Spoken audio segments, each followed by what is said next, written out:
Eat it, Marvel. Star Wars beat ya. Finally. Welcome, everybody, to the Resistance broadcast. I'm John. Thank you so much for joining us on this Monday, January 10th. It is cold where I am. It's like Hoth. Sheets of ice out there, but that's okay. It's warm in the base. We're here to talk Star Wars.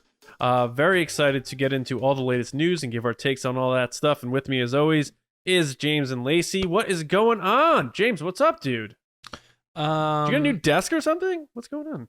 Yeah, you can't see any of that. I do have a new desk. So I thought so. You just look like a new man. Yeah. No, I got that, and it's funny that you say the desk though, is because like the shelves and stuff are also new as well. Got a couple things rearranging this room a little bit, and some stuff you guys can't see. You know what I mean? It's like kind of below or off frame, but no, I am excited. I also got a R2-D2 lava lamp thanks to Val from Star Wars Newsnet. Yeah, he sent me that. I need a Star Wars Newsnet shirt. Yeah. So that's great, and it's over here. I just moved it down before this episode, so the lava is not quite Mustafar level yet, but it is going to be soon. Nice. Very cool. Lacey, you I don't think you can get Star Wars Newsnet shirts anymore. You got like sniped for some reason. But we'll have to get you one. Figure out how to get you one. What's going on with you? What's new? How's life? Nothing. New year, same me. I don't care what anybody says. Same people. No, exciting year ahead in Star Wars. A lot of stuff going on, which is what we've been waiting for. It's been really fun to be doing the live shows every Wednesday. We're going to be joined by Star Wars Explained this week, which is exciting, and Molly. Other than that, not much. Just living my life, you know. I'm a parent now, so just figuring it out. Doing the thing. Yep. TRB full parent mode across the board here. So yeah, just as a warm up, it was interesting that I guess it's not that big of a deal because people say, well, Boba Fett's a more popular character than Hawkeye, but Boba Fett beat Hawkeye in their debuts by a little bit, by like 0.2 million viewers. And I think it's just one of those things where we live in this age now where Marvel's just crushing everybody. And Star Wars is not the big cat anymore in town, but seeing that Star Wars got a win, so to speak, even though it's going to Bob Chapek's pockets, it's still cool from the pride of fans standpoint. So, were you guys surprised to see that, or were you like, yeah, of course Boba Fett's gonna beat Hawkeye? I wasn't surprised. I knew Boba Fett was gonna. You're talking about like Tony Stark going against like, you know, I don't know, Hammerhead or like Snaggletooth. Like it's not the same level of popularity, I would argue, from Hawkeye, who has gained popularity, I think, from the comics, but then the Avengers movie in 2012, it doesn't have the legacy of 40 something years like Boba Fett does. Yeah, I mean, you could say, because I agree with that, and that was one of my thoughts too. I was also going to say that you could argue, I guess, coming off of Mandalorian, season 1, season 2 was a hit, but I was kind of leaning towards, this is technically a new show that doesn't really have anything like leading up to it, and it still kind of feels like, even though those other ones, they're all connected, but to me, doesn't it kind of feel like there's WandaVision, and then there was the next one, and then there was the next one, and there's Loki, and it's just like they kept getting like hyped and hyped and hyped, and so like when Hawkeye dropped, it didn't matter that it was a background character, because they could have. He's not a background character. He's like one of the Avengers. I get it. So, but I see what you're saying. It doesn't even matter if he's the lowest tier or whatever. I still just kind of feel like there's so much hype around those Marvel shows, but I don't know. I guess. And they were getting ready for Spider-Man. There was a lot going on. It was the holidays. I think just the thing is like, I think everybody's like we haven't had a Star Wars property in a while, and everybody was just like, oh, it's back. I don't care what it is. I just gotta go back to Star Wars. And I think that kind of was that that Jurassic World vibe, where it's like, for some reason, everybody was just like, I can't freaking wait to go back to Jurassic Park, And everybody went and saw those the movie. people almost died, but I'm there. Yeah. Well, and also with Boba Fett, you got to feel like maybe some of the older fans who have sort of not stuck around are like, well, it's Boba Fett. I'm going to give this one a look. Let me see what this is. So there's probably a cross-generational from the old school to new fans that may have fueled that a bit. But it'll be interesting to see what this second episode did for numbers, because I think there was a mixed reaction, at least from diehard fans, for the first chapter, which makes me think general audiences may be even more mixed on that first chapter. So curious to see how that affects chapter 2. But either way, we loved it. And if you haven't checked out the Mando Fan Show yet, we were live this past Wednesday. We'll be live again this Wednesday, but go check it out either on YouTube on the channel or your favorite podcast app. Make sure you're collecting those Mando code numbers. We're 2 numbers in, and we'll be giving out the 3rd this Wednesday. Like Lacey said, Alex and Molly from Star Wars Explained will be joining us, and we'll be live 9 p.m. East on youtube.com/Star Wars Newsnet videos. Bring your friends. The live chat has been full. There's been a lot of people joining us live, so it's been so cool. From all over, internationally too. Yeah, UK, everywhere. People are popping in from all over the place. It's a great community, and you can get your comments on the show, and it's a really great, fun time, and that's what it's all about. So we've been having a fun time doing that, but now we're back to the main show, TRB, a different type of show now, because, sometimes people are like, oh, we're getting to the end of the show. I'm going to duck out. Not this time, pal, because we're actually doing Will of the Force at the end of the show. We're doing a little mix hybrid here for TRB, so it's gonna be pretty full, fun TRB episode. So let's get it going right now, James, because we do have a lot to do. So what is cooking in the old Resistance report?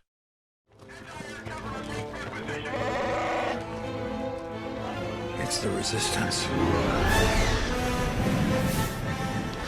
Resistance, the report this week, John, is going to be about, well, we're going to kick it off at least with a little bit of the Book of Boba Fett, right?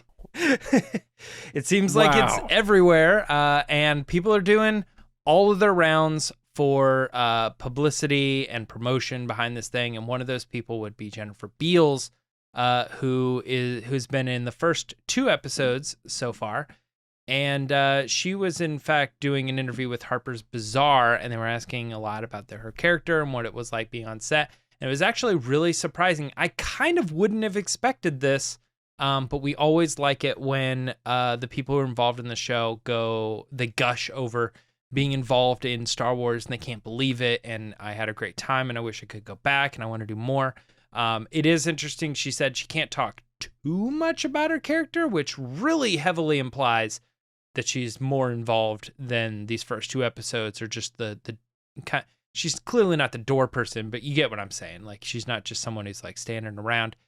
But there was a lot that was talked about in this article, and so many different points of view of why she's excited to be involved and what she thinks of her character. And Lacey, I know you kind of mentioned something really lightly on the Mando Fan Show that was interesting. So I'm actually going to start with you on this one. What popped out to you in this article?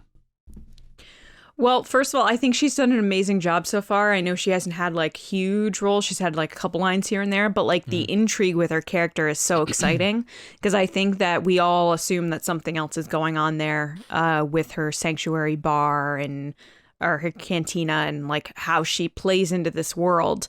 I mean, with her cantina being called Sanctuary, you can kind of assume, which I'm sure John's going to talk about with this interview in a little bit, but the thing that kind of stood out to me in this interview is like how much, first of all, she loves being in Star Wars, which who wouldn't? But her talking about the experience of working with the other actors, like working with Ming-Na Wen, and saying how she was giving her advice about her character, and like how she's so, she walks into the room and just lights it up. And then when it's time to get into game mode, she turns into this like real badass character, which is really cool. And then I loved the little bit of her talking about Robert Rodriguez and Tamora Morrison just like jamming out in the room next to her. Oh, because that as we know, so real. after we watched Yeah, those right? like behind the scenes thing of him The playing on his guitar Mandalorian and season stuff. 2, where he's just playing with the baby, Grogu, Baby Yoda puppet, and he's just jamming out. Like, I love that, those little tidbits of the environment that these actors are in, because to me, it makes it more fun when you hear those behind the scenes stories, just because it's not so serious. They're not taking it so crazy serious that you should too. It's like they're having fun with it, and yes, they love it and they're passionate about it, but they're not doing it to a point that it's not fun, because it seems like it's fun no matter if the cameras are rolling or not, which is really, really cool to hear. With her character in particular, she did talk about the costumes a little bit, which I mentioned on the Mando Fan Show. Was she's really into like yoga and meditation and dreaming and stuff like that, which is super cool. I'm a big person about manifesting like what you want, like just kind of picturing it and imagining it and like hoping for it and doing the work, obviously, to get what you want. But ultimately, like thinking that you're going to get those positive vibes, then they come your way. So the idea that she's talking about that and how she worked with the costume designer to work herself into her character, becoming the character in Star Wars, not only through makeup and costume and line, or not through just like lines and speaking and being there and the makeup, but also through the costume as well, because she gets to actually take part in it. So she brought in like different shapes and images and ideas she had through her meditation and dreaming, and the costume designer worked it into her character. So like her whole like earring is actually from her own mind, which is kind of cool, because it's like it's even more her in the Star Wars universe, and like what actor / just fan doesn't want to see that happen. It's more so cool. more divine than just a simple like artistic expression. Like I think this is cool. It's more like, I don't know, the universe told me this is her necklace, And I really hope Hasbro is making her action figure, because I will definitely pick one up. Oh yeah. Yeah, John, did anything 2025, stand out? I believe it's on schedule. Yeah. Ooh, that one hurt. Maybe a fan vote can get it pushed ahead or something like that. Right. I imagine there's tons of things, but I want to bring John into the conversation. John, did anything particularly pop out to you?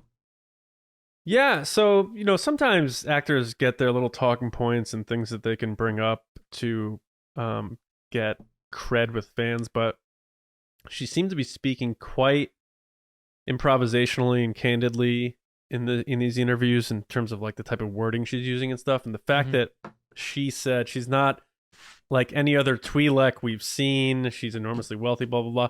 I mean, I had heard that she is a Star Wars fan and she does like it, and she's a bit knowledgeable of it, maybe not as much as Rosario Dawson, but at the same time, she seems to be aware of it. And I mean, people talk about, here's another thing. People talk about like, oh, Paul Rudd is ageless. Like, Jennifer Beals has always had this reputation of looking so much younger than she is. She's like almost 60, and she looks amazing. Incredible.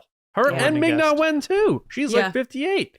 So, I mean, unbelievable, both of them. So credit to them on that. But I just like her energy and the fact that she seems to be well aware of Star Wars, and seeing the girl from Flashdance playing a steelworker 40 years ago to now talking with Dave Filoni and Robert Rodriguez about her character arc in Star Wars is just kind of a trip to me. And I know a lot of people, probably of older generations, would really get entertained by the fact that they're seeing her in Star Wars now, especially if they like Star Wars and liked stuff she did when she was younger. So it's a lot of full circle there. But she seems to be really enjoying it. And I like this character. There's a lot of mystery to this character. And she seems to really be embracing that fact that, yeah, it's a known species in Star Wars, and it's something they haven't been doing for a long time in live action. We were skeptical of how these things were going to look beyond the cameos, because all Twi'leks we've seen in Star Wars, the closest one that had the biggest role was the dancer, Ula, in Return of the Jedi, which she didn't really say that much. Then you get cameos in, Phantom Menace and stuff. But now they're really giving us fleshed out real characters with personalities, including the Major Domo, who I love as well. I thought he's like super entertaining. But even in The Mandalorian, in chapter 6. So we're getting a lot of this species more fleshed out and more personalities. And the makeup looks great, by the way. It does. I mean, you can kind of be like, yeah, I can see that that's a thing on her head, and whatever, that's fine. But it does look great. I think I love her energy. I'm curious to see what more she has involved in this story, because I don't think you bring in somebody like her and she's just sort of this passerby cameo per episode type person. There's more going on here, including that theory a lot of people have been popping around, which I think the first time we saw it was in our chat on the Mando Fan Show, was that did she sabotage Boba Fett and Fennec Shand by disabling their helmets, by making them carry them with credits in them. So I'm just eager to see more of her. And that's another, like, this character, Fennec Shand, a lot of the characters we're meeting more and more in this show is why I am constantly, my mind is pulling itself back to the present time when we're in those flashbacks. I want to get to know more of these characters and go forward and see how they're going to affect Boba Fett in his journey here. Yeah, it was kind of funny. I was thinking to myself that there's kind of this connection to a French accent when it comes to Twi'leks. I think because a lot of the characters are sort of based on like French Revolution and stuff like that. So Cham Samdula kind of has that strong accent. And then Hera was a character that she was trying so hard to break away from that culture that she hides her true accent. I mean, it's not like she's constantly faking it, but there's a very particular episode where she gets really upset about something emotionally, and her she's like yelling at her dad, and her French accent comes back into play because she like just snaps back to when she was a kid kind of thing. And it just in my head, because that's so ingrained kind of in their culture, that when I hear Twi'leks speak, I always am thinking they're hiding their French accent. And I don't know what's going on. It's not French, obviously, but they're hiding their like cultural accent, I guess. I don't know. It's the only thing. Their heritage? Heritage, yeah. Yeah, it's kind of hard. You know what I mean? It's like if... I just think we're not used to that or something like that. But if we lived in the Star Wars world, this would be like somebody coming up and speaking very clear English and saying that they're French, or they were born in French, or I am a French person. And you're like, but you don't you don't talk like it. I don't know. But right. But then when she did this interview, she specifically said, this is not like any Twi'lek you've ever seen before. And I was like, well, I'm not sure if she's familiar with Cham and Hera and all that, but maybe that gives her the benefit of the doubt in this particular case, that she like is also doing something to kind of break away from that. And she's kind of bringing to herself all these different cultures, because it's, I think like maybe like the English or that particular type of accent or something like that is more acceptable, well-rounded or something. I'm not really sure, but I know that I was thinking that, and before I went into this interview, and then after I read it, I was like, oh, you know what? Maybe there is more to this character too. It's not just a low-life bar owner who, has people skills, but like she's thinking way bigger than that. You know what I mean? And she's using every one of her talents and abilities to manipulate everybody. And part of that comes with breaking away from traditional things and moving into every culture kind of thing. So I don't know. I was really interested in the interview, and I think it got me excited to see more of this character, especially since she alluded to, she's like, well, I can't say much because my character is this and this and this. And she compares them to characters. You're like, well, the regular bar owner is not going to be that character. So you're clearly leading us to think that she's going to be pretty heavily involved in multiple chapters of the Book of Boba Fett. Do you guys agree, Lacey? Yeah, I think she's not going anywhere. She's going to be here for a while. Cool. Is there anything else you guys that stuck out in the interview, or should we move on? No, that's pretty much it. It's definitely cool, like I said, seeing the passion, and it's different than the big some thing, other actors. Did you mention, John, that she had said that her character was kind of like Rick from Casablanca? No, I didn't touch on that. I thought you were going to. That's what I said at the beginning. I was just like, oh yeah, John's going to touch on this because it's like I forgot to actually. Oh, it's okay. Yeah, I mean, I saw Casablanca in college, and Humphrey Bogart definitely has this sort of calm, sort of observant presence that kind of steals the attention of a room. But at the same time isn't overbearing, and I find it very interesting that if you had asked someone like, well, what do you think inspired Robert Rodriguez and Jennifer Beals in a Star Wars show on Disney Plus, you would never say Casablanca.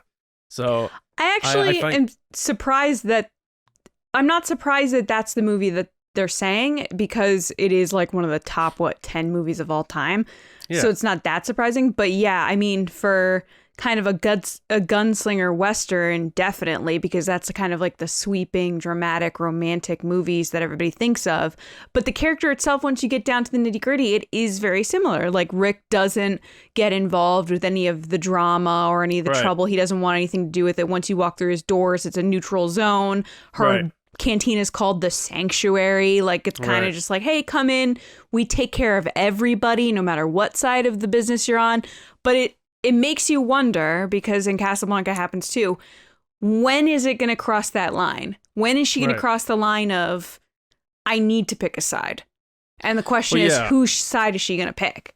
So so I mean, that's where the ties definitely are, where you never see they don't wear things outwardly in terms of their motives, emotions, allegiances. It's that quiet, calm presence. The only difference being Jennifer Beals is tall enough where she doesn't need to wear lifts in her shoes like Humphrey Bogart did. And she's not romantically caressing a billowing cigarette from her fingers. She is flirty, though. She's definitely flirty with Boba Fett, but I feel like that's just her personality to kind of use her. And to be fair, Boba Fett's showing himself a little personality too. He is. He definitely is. But yeah, no, like the way she rubbed his arm in the first chapter, where she's like, oh, I can take care of you. Or, do you want any special services or whatever? And he's like, nah, we're here for business. And then the second chapter where he's more like, I can notice there's something wrong with you. So the fact that what you're saying, John, which I think is completely true, she's kind of like cool, calm, collected. The fact that he can notice that she isn't and that she's sweating. What did he say? Like something on Mustafar? Yes, that's right. Yeah, I forgot what it was. The fact that he notices that means how bad the thing that's about to happen is, which is obviously the Hutts show up. But yeah, no, it's very interesting to see where her character goes in this season. If her character goes out of this and goes into The Mandalorian or another show, would be also interesting. But when when push comes to shove, what side is she going to choose? And it's going to be whatever side is best for her. It seems like a chess match for sure, because he's sort of acting with his guard down. Oh yeah, take my helmet. Yeah, don't worry about it. Take my helmet. Fennec is like, no. But at the same time, Fennec's like, I'm going to tell you how I really feel about this, but I feel like he's like testing these people. Mm-hmm. And he's like, he probably knew like there's something wrong here. And like you said, then he finally definitely realizes it in chapter 2. And she's also doing the same thing. Like we said, she's not outwardly putting on how she feels. She's testing him out. So it's like, it is sort of this, there is tension there. I'm not saying it's a sexual tension, but there is this tension there between them, and they're seeing which one's going to snap first, sort of thing. And I think she's also always whispering. She's always whispering with her people before he shows up. Yes, that. And I think that's also a big reason why he's always helmetless when he's having interactions with her, so that we can see, what his face looks like as he's trying to stand guard as she's putting up her sort of walls too. So and they talk close. They're very close, very in single shots together. It's very they certainly build the tension between them. So it is going to be interesting how this plays out. There's no question she's going to have a bigger part in this, and I think they want us to know that. I don't think they're playing coy with us here. This is going to be some sort of big twist where it's like, oh, she is involved. She was behind we're trying to find it out the whole how. time or something. Yeah. And I think she's another example of Favreau picking people that he likes for roles, and then also kind of pulling these people from 80s movies and stuff. Like we saw Michael Biehn from The Mandalorian in season 2. Yeah. Carl Weathers. It's interesting that he is picking these people from the era that he grew up with Star Wars. Yeah. No question. Yeah. Yeah, I don't know. You guys opened up a lot of possibilities and discussion that, I'm sitting there going, I've never seen Casablanca, so I have no clue what's going on. You should watch it. You know. It's good. And don't doubt it. I mean, Rian Johnson's inspired by Casablanca for a lot of his stuff, especially for Last Jedi, he said. Gotcha. But yeah, well, let's move on to this next story here, because there's a lot to cover this week. The Star Wars YouTube channel did a High Republic special on their High Republic show, and it was the anniversary, of it's been a year. We've done all this, tons of stuff, and we were way wrong last week. We're like, are we in phase 3? I'm pretty sure we might be in phase 2. What phase is it? Yeah, literally, we were so confused, and I'm even like paying attention to it, and I'm like, we're in phase 1? Like, oh my gosh. I was like, this thing's going to go on for like 3 or 4 years. Like, it's not like I want it to die, but it feels like there's already been so much content that even me, I'm like, I'm having a hard time trying to keep up with all the High Republic stuff that's going on. I can't imagine how the average fan feels. And they're like, that was the great first part, Dude. and we've already planned 2 and 3, and then who knows after that, and it's like, this is crazy, man. So I don't know, buckle up. But yeah, they announced a bunch of stuff too, that is, they announced some new books, and they talked more about the books that are already announced. But I think the headline that we went with on the site is that phase 2 will be set 150 years in the past, which I think is probably the biggest surprise we got out of that whole thing, because everybody's like, wait, what? Like, what's going on now? Because it almost kind of doesn't make sense. That wasn't the point of the High Republic. Like, hey, it was great, and it's been peace for this amount of time or whatever, and then now all of a sudden everything's being thrown. So to go back 150 years, we're like, oh, well then, I mean, this is where we're at now is like 150 years before the Phantom Menace. So it's like none of the characters are going to be around anymore and stuff. Like, I see a lot of people comparing it to George Lucas, being like, well, George Lucas did that. I was like, he did that like by 15 years, not 150, where it's a completely different time frame. Right. Yeah. Like, it was still connected to the characters of the main story of the prequels. Like, you're still talking the main storyline. The title for the first book, I actually have it here. It is Everything is Awesome. Oh my God. I love how James already knew. I thought he was being genuine. James knew. Yeah, because as soon as he goes, I've got it right here. I was like, he didn't go find the title of the first book of phase 2. The first chapter, to point out. All the Jedi meet up at a Bennigan's, and they all have appetizers and have a good time. And then they go for ice cream. I don't. Well, the High Republic said it was the High Republic was advertised.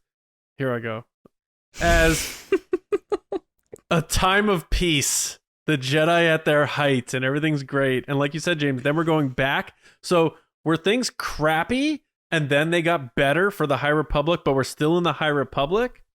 It's just, I don't know, man. So listen. I always say this. I have a hard time reading my Star Wars. It's just, Star Wars is always a visual, action, in your face type of storytelling. A visual medium, TV serials. That's sort of like George Lucas's thing. I know a lot of people like reading Star Wars. I have a difficult time with it. So and I'm trying to keep up just with the canon aspect of it for the podcast and the website and stuff like that. And it's just very overwhelming, the amount of books that they've already done, like you said, James. And that's just phase 1. And now they're going back. I have a hard time believing that was the plan. So I feel like this is sort of we've done so much, our timeline is getting crunched, and they're having brunch in New York City. Michael Siglanian is like, I have an idea. Let's go back 150 years, and it's still the High Republic because nothing's canon back there, and we're just going to do it. And everyone's like, all right, let's do that. I wonder So if it's because the Acolyte butts up against this, doesn't it? Yes, 100%. I don't know, guys, because I feel like when they've advertised multiple times, we went and we had the big group thing, at Skywalker Ranch and all this stuff. I think all this stuff is planned out and they knew what they were doing. The only thing that kind of throws me for a loop is, if you've been building up all of our interest in these characters, why are we taking a year off from it? And the only thing I can think is like they want to go back and they want to reintroduce they want to tell something over here that's going to lead into our story at 3. But I'm like, that seems strange to me that they would do 1 and then totally abandon the story and then jump back ahead 150 years to finish the first part of the thing when clearly none of the characters from Phase 2 are going to be around either. Right. Like I don't get what's going on with that. Balabas, or whatever his name is, Baraga. Oh yeah. And Yoda. Yoda will be like 500. I mean, there's quite a few. There's Opar Rancis. There's Yaddle. You know what I mean? There's quite a few Jedi that have these long lives. And I even think they mentioned Porter Angle. I'm not sure how his species is, but I think they specifically mentioned that he was going to have stuff. And I don't know if that's for like this era of. How old will the Rock be? Geode? I think Geode is like one of those characters that passes like forever. But is he a pebble in the Phase 2? They gradually get more rock. He just gets more rocky. I don't know. So it's just, and I'm being devil's advocate. I'm putting myself in the shoes of like the casual fan, which I always like go to my brother because he loves Star Wars. He watches all the movies, watches all the shows, understands the animated, knows Ezra, stuff like that. That's his limit. Has zero idea about the High Republic. Nothing. No idea about it whatsoever. So it's a very, like, and that's fine. When you're on social media and you hear about the High Republic and people are like, let's get it trending, and it doesn't really trend, and you think it's a big, huge, monstrous thing when you're on like Twitter and stuff because you probably follow mostly Star Wars people and you're like, oh my God, this is massive. But in the grand scheme of like Star Wars, it's not. And that's just the facts. So the question is, how integral are these stories for the overarching story of Star Wars if they aren't able to reach the general audience who are the ones who, pay for the Disney Plus and put the money in the pockets and buy the action figures and go see the movies and go to the theme parks and stuff like that? There has to be an animated series coming or something, even though they said there wasn't. There has to be something coming to supplement this to reach the bigger audience. Because I'm sitting here seeing like the new authors like George Mann, and he's on Twitter there saying like, this is the golden age in Star Wars storytelling. I'm like, come on, man. I'm like, don't start saying that kind of stuff because it comes off as a little pretentious. And it's like, you're saying this is then better than what George Lucas did. And he'll probably say, oh, that's not what I meant. But it's just like, don't say that kind of stuff when you're trying to draw people in. And the video they put out, that big, huge video they put out the other day where they're announcing the anniversary special for it, only has 19,000 views, and it's from the official Star Wars YouTube channel. It's just like, they gotta give us more, and they gotta widen the net a bit and give us something more tangible outside of the books. And that's not a discredit at all to the books themselves. I've heard that they're amazing. I've heard that they're great. Everyone who loves Star Wars books seems to really love them, and they're very excited about Claudia Gray's book. So I'm not saying this to disparage it or knock its quality or anything like that. I'm just saying from a realistic standpoint of the wide net of Star Wars fans, it's clearly not reaching everyone.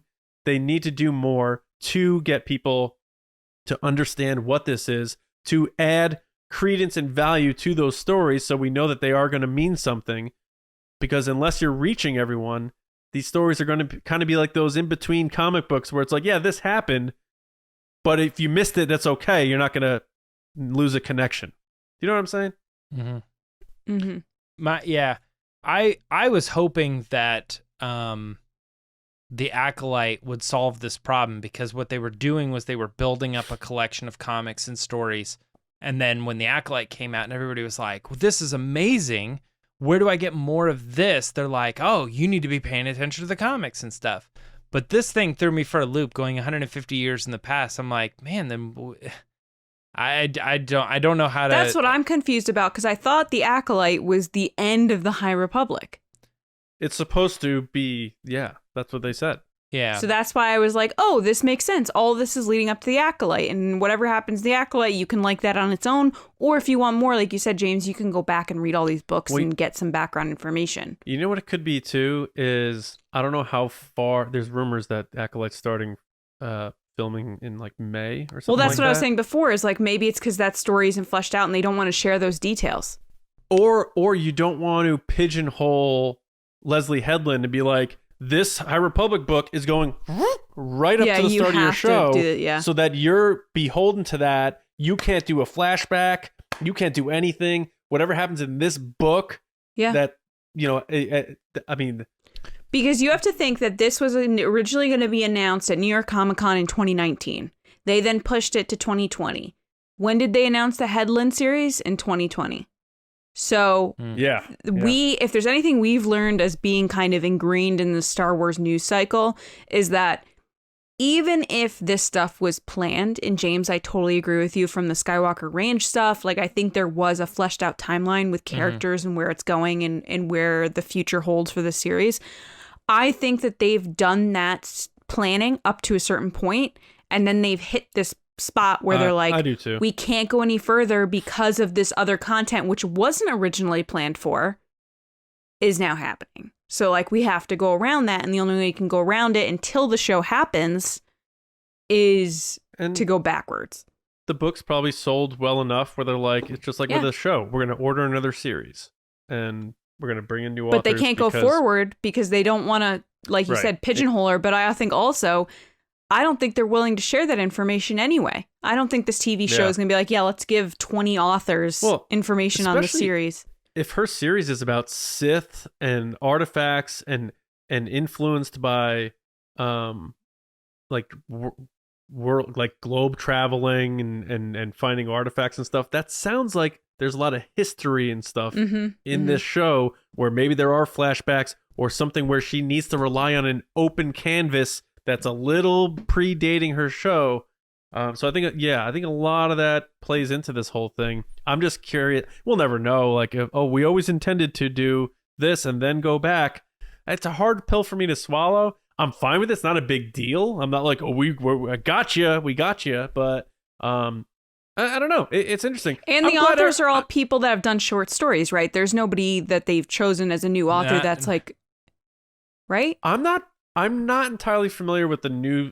That's the thing is, I feel like they could make an announcement that's like, this is a new author that we're bringing in, and I'm like, I don't know, is that like a 10 times New York Times best-selling author? Well, I know, like Zoraida I don't know, Cordova is that person famous for writing a book? I don't know. Right. I know, Zoraida Cordova was in. She wrote one of the certain point of view stories. Black Spire too.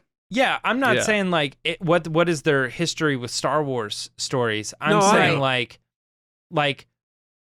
name famous celebrity authors, and it's like, well, there's not, James Patterson. Most people, I know, are going to be able to name like a couple, Stephen King or something, John Grisham or something like that. There's going to be a couple, but like most people, when it comes to like a movie, like in the movie world, they have like they're aware of like some younger actors who are doing TV shows or something, or bands, for instance. Like, everybody knows like Linkin Park, and that's a bad example, like U2 or something, the Beatles and stuff. That people know these big bands, but everybody also has like, they're aware of like new or underground Lumineers or upcoming when they bands were coming and up. stuff. Yeah, and I don't think most people have that connection with authors. Like, true. Only people who are like involved in that stuff follow authors and like, oh man, I can't wait for that next book that this person's releasing. But like, we do that with Claudia directors. Gray we seems don't to be do that it with for Star Wars fans. What? But Like Claudia Gray for Star Wars fans seems to be that. She But seems to be only like one where people are like, I can't miss she was her doing books. good Star Wars books. No, I know. Yeah. When she Right. was No, you're announced right. to do You're Lost right. Stars, people weren't like, "Oh man!" No, I like, know. Yeah, You know, I get you. Yeah. and now it feels a little weird. Like, and I don't know how to fix this, but I do feel a little tired of seeing those like 5 or 6 authors. You know, every time they're like, "Hey, we're doing a big High Republic special," you know who's on it. It's gonna be these 5 people. And they're going to lay down like the 6 books that they're all working on. Like, oh, I'm doing a junior reader. I'm doing Is there anybody else they could bring in? I guess my question is, can't they bring in newer they people? did bring in new people. That was part of this Well, that's what's announcement. happening here. Yeah. But, Right. And some of those people, I'm like, I mean, obviously none of them. I'm like, I don't know who any of these people are. And I'm not excited about any of them. So, I mean, that's good. It's fresh names and stuff. But also, I think I think these people are just too normal of people. You know what I mean? Well, I don't know. I don't know that. Like that doesn't necessarily they matter don't to seem me like because like Henry Cavill doing an interview. They seem like Justina Ireland doing an interview. It's just a person. They don't feel they're authors or something. They're well, I not. don't need celebrities to be authors. You But know I what think mean? that's what makes them not that interesting when I'm watching the videos. I'm like, I'm not. And- I would be stoked if Daisy Ridley was doing a special for Star Wars, their YouTube channel, and they were I doing think an they're exclusive trying interview really or hard something. to give this weight and make it swing and stuff. And Mhm. they're like, here's they did the big announcement thing from the Disney lot with Kathleen Kennedy for these books. Like it was crazy. With the Doug Chang like concept art. Yeah. And it made people like forget that, oh yeah, these are just books. This isn't a show. And we're going to get comments about what these new authors have done. So just to clarify, Zoraida Cordova did A Crash of Fate, like you said, the Black Spire thing, Lacey. Man wrote the canon adjacent The dragon novels, thing. Myth dragon, and Legends, right? That's- and Life Day Treasury, and the High Republic story Showdown at the Fair. And Tessa Gratton hasn't done Star Wars yet, but is doing an anthology in the stories of Jedi and Sith book. And Lydia Kang did one of the Certain Point of View Empire Strikes Back stories about the medical droid. So I think it's one of those things where once you get in, you're in, and you'll continue to work in Star Wars publishing. You develop relationships with those sorts of things. So Yeah.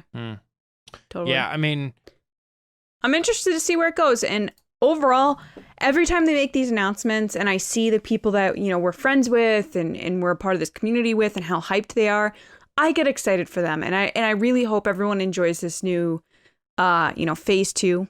I'm glad we're in phase 2 now. We know what phase it is. We were a little confused last time, but 5 years from now, we'll be entering phase 3. Yeah, I feel bad. James has to keep track of all this stuff. But yeah, so I'm super happy for people that they're getting more High Republic, and people have been, like John said, the people have been loving these books. It's just a little confusing, and like John said, my own sister is a huge Star Wars fan like me, and she's hyped on Book of Boba Fett. But I have never heard her say one thing to me about the High Republic. Not one. I don't think people know about it. Yeah, I just don't. I think there's a little bit of a disconnect. So I hope that the Acolyte will change that. And I think was the plan, I hope. Because I know those, from the moment... Black Chrysanthemum moments, where people go, right, whoa, right. That's What cool. is that? What is that? Yeah. And then it's like, Yeah. you got to be keeping up with the comics and stuff, man, and having And that's those why- people be more nerdy than a person who thinks they're pretty nerdy. You know what I mean? And they're Yeah. like, oh, man. So they got to And be doing nerdy's a cool, show or something. you for know? this. To be fair, right now, from 2020 to now, going into 2022, it's been a rough 2 years for a lot of people, me included, you guys included. It's hard to keep up with all this stuff. Keeping up with books and comics is expensive. Having streaming services is expensive. Going to the movies are expensive. You have to pick and choose what media you're taking in. And I think a lot of people are passing on these books just because they can't afford to do it. And also, don't forget another thing. Like, I know, James, you're a big audiobook guy. Like, a lot of people don't read the books. They listen to them. Right. And people aren't commuting to work anymore. A lot of people aren't driving their cars. Yeah, that's a big thing. So, yeah. So I'm not like someone said to me, and they do this all the time. Whenever I say I have a hard time reading my Star Wars, they're like, check out the audiobooks. I'm like, I have, I did the Last Shot one. But I'm not going to be sitting in my house like the worst with my kids upstairs being honestly, like, hang on, that's like the worst Daddy's going downstairs audiobook. to listen to some Star Wars. Like, it's just not going to happen. Right. Sorry. You don't, but that's the thing about the audiobooks is you're not supposed to listen to them. Like, you're not supposed, that's why I like the audiobooks versus a normal book. A normal book, you have to say, hey, family, I know we could be doing things together. Why are you both talking like that? Hey, family. Hey, family, come downstairs. Well, you got to isolate yourself to do room. this activity. Yeah. No, that's what I'm saying about the audiobooks is you don't. You find an activity where you already are isolated, like you're mowing the lawn. Can't do it. No. What do you do when you're mowing the lawn? I listen to music. So listen to the show. Yeah, but with a book, you have to be like dialed in. You have to listen to every word and know what's going on. I can't be skimming. No, you don't. Okay. Well, I do. How about that? That's part of the. I mean, when you listen to a podcast, just in general, do you have to dial in and totally understand everything? Because that's a podcast, not a book. That's what I'm saying. I'm saying it's just a story. It's just somebody telling you a story, and you're like, okay, I'm just listening to the story. Like, if you're taking notes and you're going to be quizzed on it, like I have to kind of pay a little bit more attention, I think, because I have to like remember it and write down the story. The only way I'd be able to do it, and it changes for every person. It's just based on everyone's experiences. If I was driving to work or something, and I'm by myself in my car, no distractions, I can take in that story. Maybe. But that's a good example. That's what I'm trying to say is you can do that. You can't read a book driving on your commute. No. You have to like separate yourself and only do the book. But with audiobook, there's tons of other things you can be doing while listening to the story. Anyway, Mark Ellis had this funny bit on his stand-up, and he's like, audiobooks is not reading. I don't care what anyone says. It's someone reading a story to you. Someone's reading you a bedtime story. And I agree completely. But anyway. Man, I did not expect the first two stories to be so long-winded. We had a lot to say about both of them. We're going to run down a few other things that happened in Star Wars this week to conclude the Resistance Report. Some quick hits, if you will. Hey, if you are a fan of the Phasma books, then there was a tweet recently by the author, Delilah S. Dawson, and she was saying, I've pitched the idea of the story behind Phasma surviving her fall in The Last Jedi. I know, people who follow Phasma know the character inherently, says that fall doesn't necessarily, kill her. I think it's supposed to be how it's displayed on screen, but, she's got armor, she's a strong fighter, and I understand her sentiment. I don't know how I feel about this one way or another. If they want to give her another book, they're going to do it, but there's nothing confirmed. She says she's pitched the idea, she has the story, and she's just waiting to hear back. But who knows if they'll do anything on that. Can they marginalize John Boyega's character more in these stories? To be like, yeah, you didn't kill her. Just kidding. Yeah. Well, they marginalized Obi-Wan by bringing She's Maul back. so dead, though. Like... She fell not only to a collapsed spaceship, but like she was surrounded by fire. There was nothing below. Like, I'm sorry, she dead. And I'm pretty sure Rian Johnson even was like, yeah, it sucks. She's dead. And the ship exploded in like half. I get the point. Like, you want to see the character move on, and like, we get like it's getting like Kenny from South Park with this stuff. And then anytime you say anything about it, someone sends the "oh, no one's ever really gone" gif, and it's like, I get that, but like, can we let some Star Wars characters die though, please? Because there's other things tied to her dying. That's the thing. Yeah, like Finn had this big moment. He beat her. Sorry, go ahead, James. I went on a little bit of a rant there. Yeah. I mean, I don't know. I don't think it's that. I don't think it's as crazy as you guys are saying. I mean, she also survived the destruction of Starkiller Base, and she was dead at the end of that movie too, because she got locked in the They didn't show her going into a fiery pit though. But they showed her going into a trash compactor. And then the planet blew up. Like, I don't know. I mean, it's the same I get what kind you're of thing. saying. I'm saying this you feels she's physically even see more her. loose. She could have fallen through the fire onto the second floor and been like, I'm just man, saying that 3-story drop was pretty crazy. I'm just saying it for Finn. Like, I feel like he I got get a little that. he got a little marginalized in that movie, and if you take that away from him, he does nothing in that movie. He seriously doesn't. Yeah. I mean, he still defeated her. He still, like, beat her in battle. He doesn't have to kill her.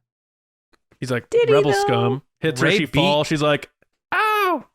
You know? You rebel scum? Or I should say Kylo Ren beat Rey, like, in said battle or whatever. You know what I mean? And it's like, whatever. It doesn't really matter. So we got some rumors about Knights of the Old Republic remake. Nothing crazy here. Nothing, like, wild. Probably things that you would mildly expect. They are trying to keep the game as intact as they could, but there's been some kind of kicking around that there might be extra missions. There might be new types of characters, new things that are inherently going to change the way that the game is. So don't just expect a graphics boost or something. They are looking to maybe expand on some things. I think some games were even kind of toyed around kind of that whole like Final Fantasy VII Remake, where it was like, well, it was this kind of a game, and now we've kind of toyed the idea and kind of twisted the idea. It's still an RPG, but it's kind of maybe has more action elements to it.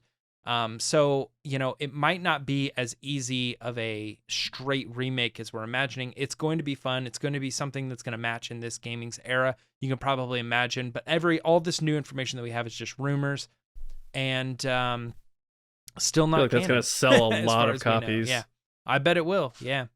The very last thing that we wanted to mention is that Jedi Fallen Order. If you have not played it, now is the time to play it, because it is free right now on Prime Gaming. So if there has been any bit of you that's been like, I want to buy it, but I just can't make the call to spend like $50 or $60 on this game, even when it's on sale, $30 is $30, and I don't even know if I'm going to have the time. Grab it now or play it now. Now's your opportunity. It's completely free. If you have any free time, go check out the game and enjoy it, because that is a well-reviewed game among gaming fans, like regular gamers, Star Wars fans. Like, it's a good story.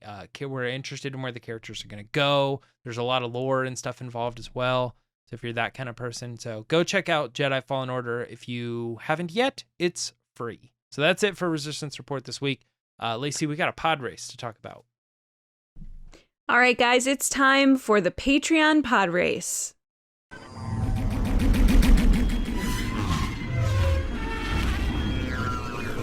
So there are lots of ways you can support us. You can like this video on YouTube, comment, subscribe, ring the bell for notifications. You can follow us on Twitter at RBATSWNN, or on Instagram at The Resistance Broadcast, or on any audio platform, including Spotify, Apple Podcasts. Leave us a review. It helps us. Thank you so much. But if you want more, including exclusive mini episodes, live streams, like we just did our monthly Q&A with you guys in the Patreon community last week, you can head over to patreon.com/resistance broadcast. Starting at $2 a month, that's it, $2. You can be a part of the community, comment with other people, watch our weekly videos, and then as you go up in the tiers, you get more stuff. So mailings, Discord access to an exclusive server with all these other Star Wars fans. It is an awesome place that is hopping 24/7, literally. Yeah. Different type of merch and cool commentary, stuff like that. So definitely check that out. This is the part of the show that we let those people at the higher tiers be a part of the show, including our generals and spice runners. So before we get into the pod race this week, I want to say thank you to our generals.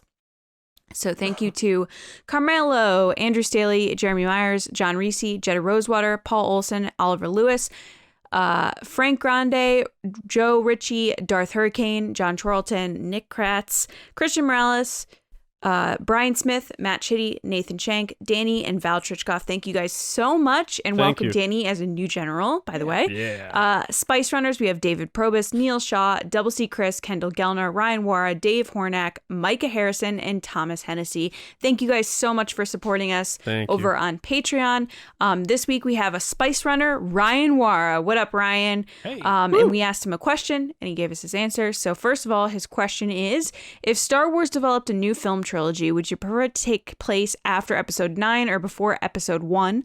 And what would interest you the most and why? So Ryan, take it away.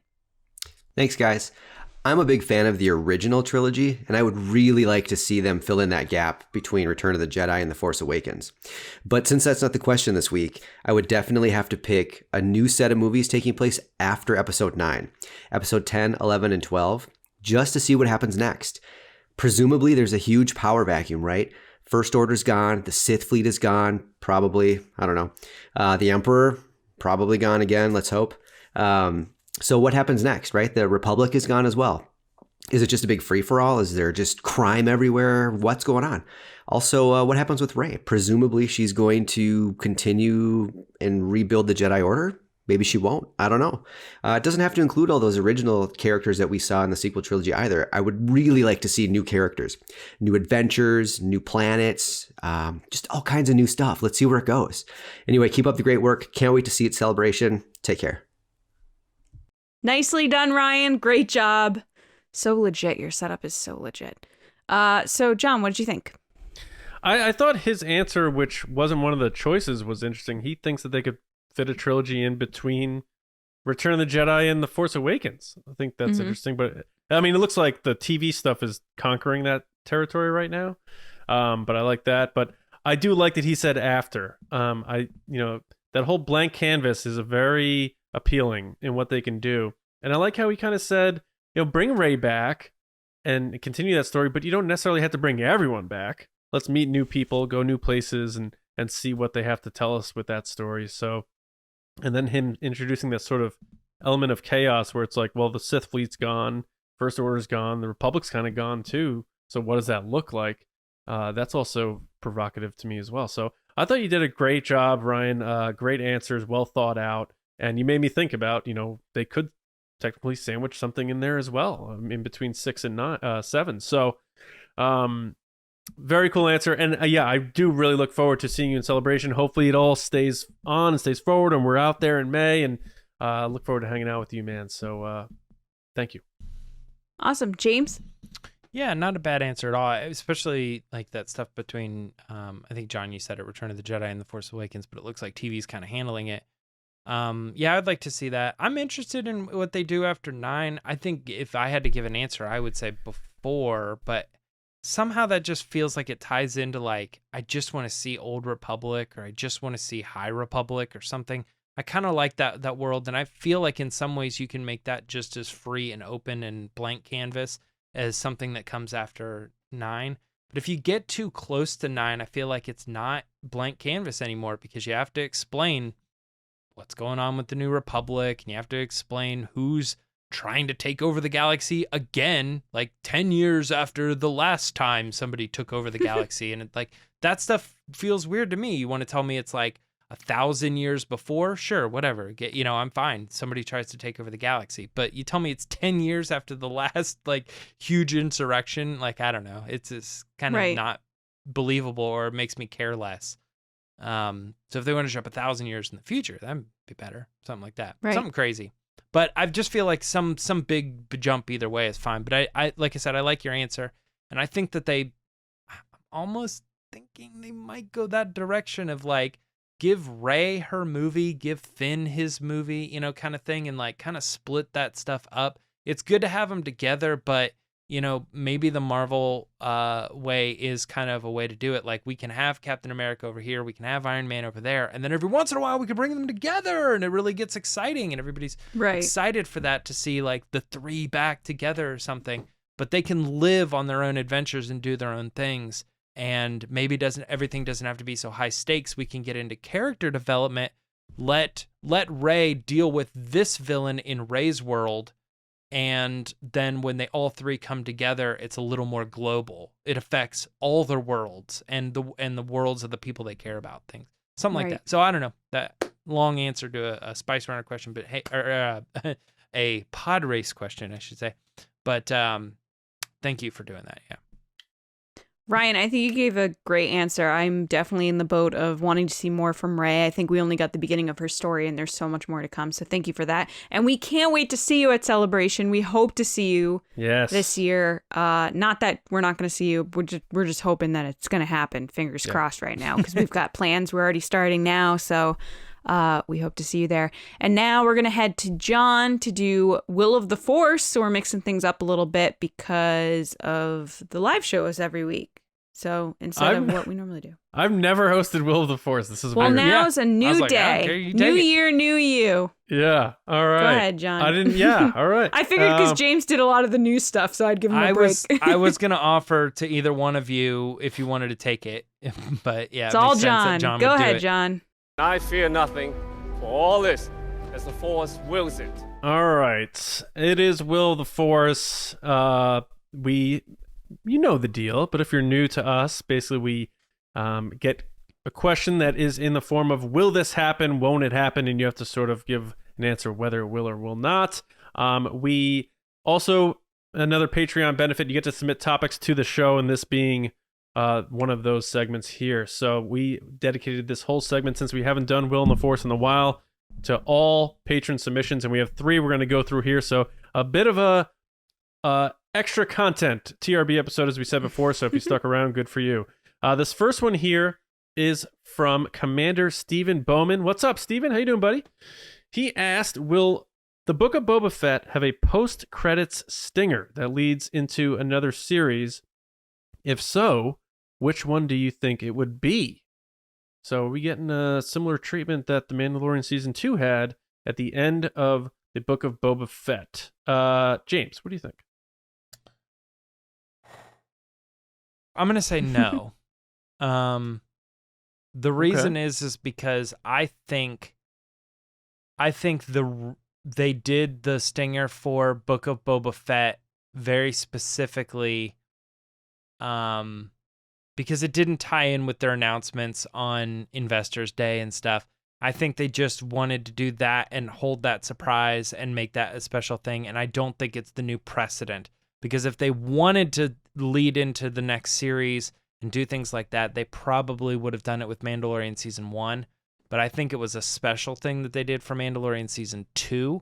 And now we're thinking it's going to happen every time. And I'm like, I don't think that's the thing they're going for. However, if they did do it, and I'm probably stealing your answers, it's going to be Mandalorian Season 3. But. All right. Lacey, what do you think? They're going to do this thing? And if so, what for? I think they will. I think they saw a lot of success from it. I think they had a lot of, media hits, engagement on social about the end scene. I think Marvel's had extreme success with this. They invented the whole concept kind of doing these end scenes, especially on their TV shows. So I'm going to say yes, they will. And the next one's going to be Mandalorian Season 3. If not that, then it's going to be Ahsoka or whatever the next one after that is. Oh, yeah. I could see them teasing the next thing. I'm having a hard time with this, but I'm leaning towards yes also, just because of how ingrained the Book of Boba Fett is in terms of how it's sandwiched in between the seasons of The Mandalorian. Mm-hmm. I still think there's a chance The Mandalorian and Grogu shows up in the Book of Boba Fett. And if they do, I think the post-credit scene will be on the bad guy's side. We may see Moff Gideon or something, or someone else, or maybe even a little sort of twisted up Bo-Katan or something like that. But I think it's going to be something to appetize people for the return of Mandalorian Season 3, and they'll give the release date, sort of thing. So I'm going yes on that as well. One other quick thing, too, though, is that the Book of Boba Fett teaser, they had to play a couple extra characters or whatever, but they already had your main character ready to go because he was in Season 2. They already had Ming-Na Wen, a main character, ready to go because she was in Season 2. But like if you're looking at the Book of Boba Fett and you're thinking the teasers for Mandalorian, they would have to pull in all those actors just to shoot the specific scene when they haven't yet shot Mandalorian Season 3.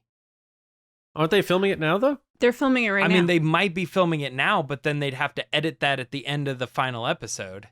I mean, it's possible, I guess. I think they could have shot that to begin with. It could be something as simple as, well, you have to think Jon Favreau plans these things out years in advance. Like, he's already written into what, season 4 or season 5 of The Mandalorian? I get that. But I'm just So thinking it would be a little as- last minute editing. Like, they would have to film it I don't like know about now and then tag it on to the end of an upcoming episode. We'll know in We will know. 5 weeks, Yeah. 4 weeks. We'll see who is right. Um, And who James is has dead. been the one that's been right the most, so. yeah. But he did say if they do it, it'll be Mando. So we'll see. Yeah. Mm. All right. Next one is from General Mike Waldron. You may know him as Darth Hurricane. We do. And he asked, will we ever reach the day where Star Wars will move out of the Skywalker Saga timeline permanently? Goodbye. I'm going to say no. I think there's a lot of gaps you can fill in. And they know how important the original stuff is. It's like seeing the Rolling Stones and they're not going to play Satisfaction and on their encore. It's just one of those things that's always going to be there. So I'm going to say no. How about you, Lacey?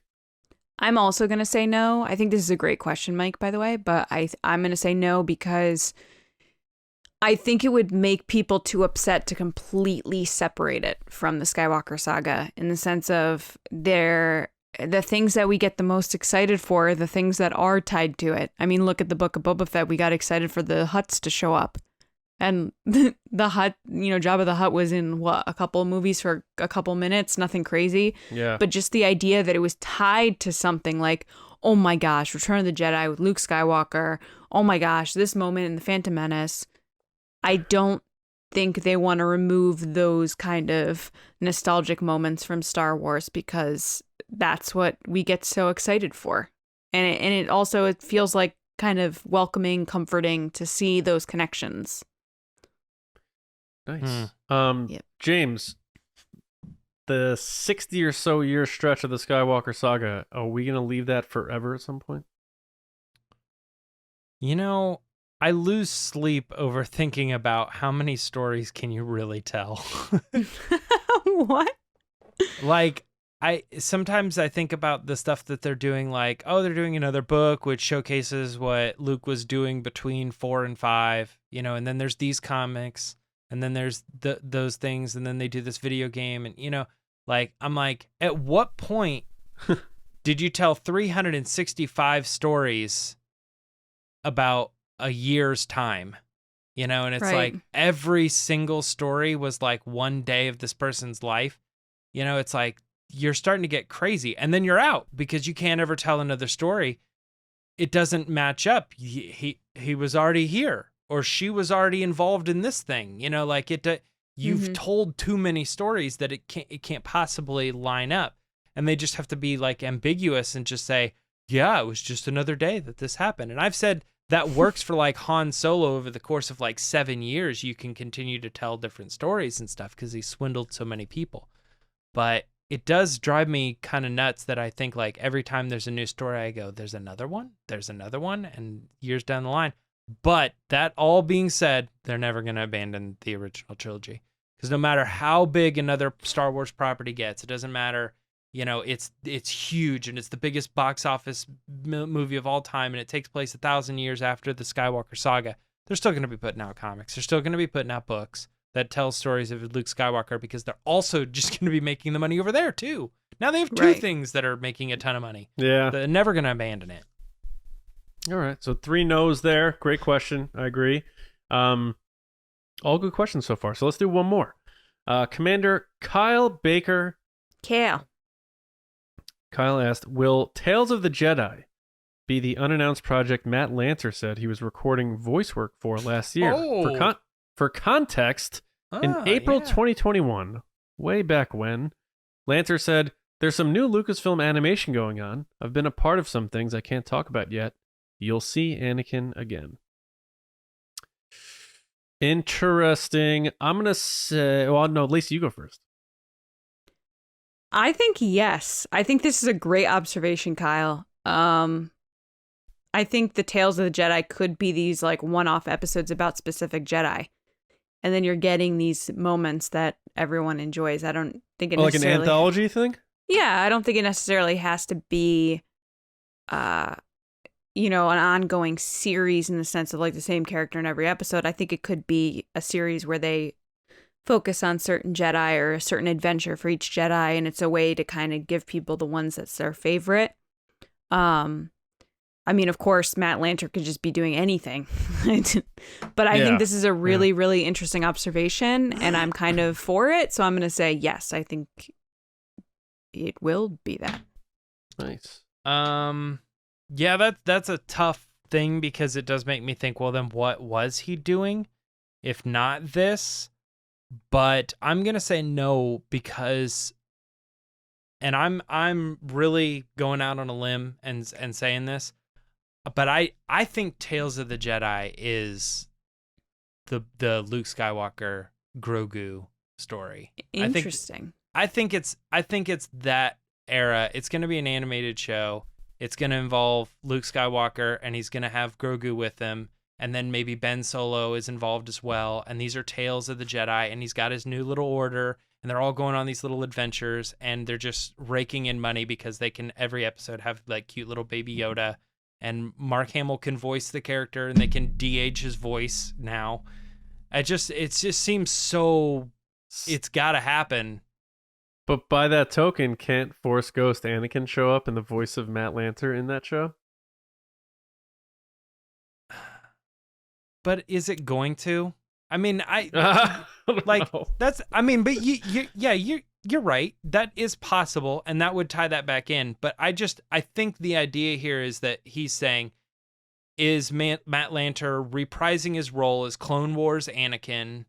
That's Tales of the Jedi. It's set between, it's just that Clone Wars kind of era. I think that's what the question is alluding at, and I don't think that's what Tales of the Jedi is. I think it's this Mark Hamill, Luke and Grogu, and potentially Ben and his new order. I'm getting that vibe. I have said that for a little bit. That's the show I want, and so I think it just bleeds too much promise of money. But I don't know. That's a hunch on my part. I don't know. I'm gonna go Force Ghost Anakin in that show you just pitched. Okay. Because I have nothing That's left. fine. Yeah, I think that might be because the way he's saying it's like I'm gonna be a part of some things, but he's not like, oh yeah, Anakin's full bore back. He's like, you'll see him again. So, but anyway. That's it. So thank you to everyone who submitted a topic. We try to get everybody in the mix and in rotation, so keep sending them in on Patreon. We appreciate that. But we're at the end of the show. So thanks to everybody for listening and watching, being a part of TRB. We hope you enjoyed this episode. Make sure you do subscribe on your preferred platforms. And we'll, of course, tune in Wednesday night, 9 p.m. East for the Mando Fan Show for Chapter 3. We'll be with Star Wars Explains Alex and Molly Damon. Make sure you're going to StarWarsNewsNet.com for all of your Star Wars news, reviews, editorials, information, and more. You can find me on Twitter at Johnny Hoey, writing and editing at Star Wars Newsnet, and my movie podcast, Just Like the Movies. Just put out an episode on Austin Powers, the first one. Check it out. James. You can find me on Twitter and Instagram at Myra Trunks. Lacey. You can find me on Twitter and Instagram at Lacey Gillerin. All right. Thank you all so much. We'll see you Wednesday with the Mando Fan Show. Till then, we'll see you around, kids.